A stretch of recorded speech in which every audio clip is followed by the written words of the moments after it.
Hello, my name is Dr. Chinonso Mano. I'm the head of provider services and claims at NEM Health. Today we'll be talking about peptic ulcer disease, and I'll be breaking down a few things for us to understand about peptic ulcer. So usually the first sign of ulcer is pain. Pain in where we describe as the epigastric region, that's the upper side of the stomach, somewhere here. And some people will describe the pain as burning, other people will describe it as scratching, as gnawing. And it could be just in front or sometimes could radiate to the back as well. Well, for some people, it could be there will be no sign at all until there's a serious complication.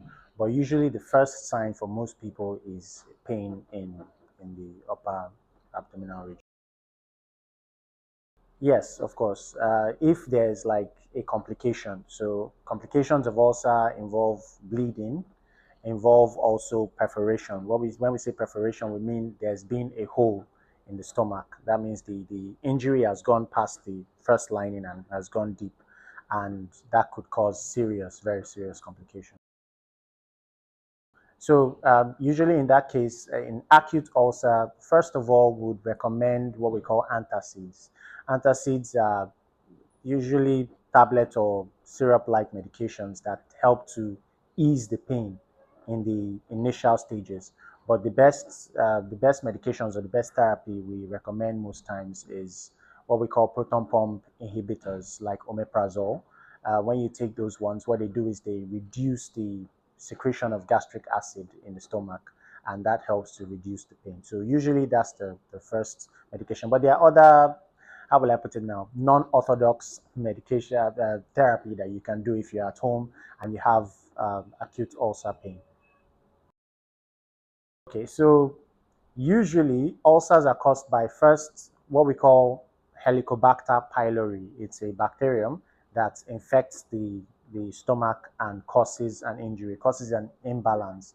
And also most times, a lot of times, there's a class of drugs we call NSAIDs. So if you've heard of ibuprofen, diclofenac, those class of drugs, aspirin, those class of drugs actually exacerbate, or taking them chronically can cause ulcer. So stay away from taking those class of drugs without prescription.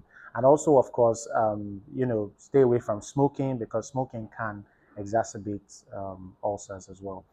If you are then known to have ulcer, after some time you will know the kind of things that trigger your ulcer. So you should also stay away from those things.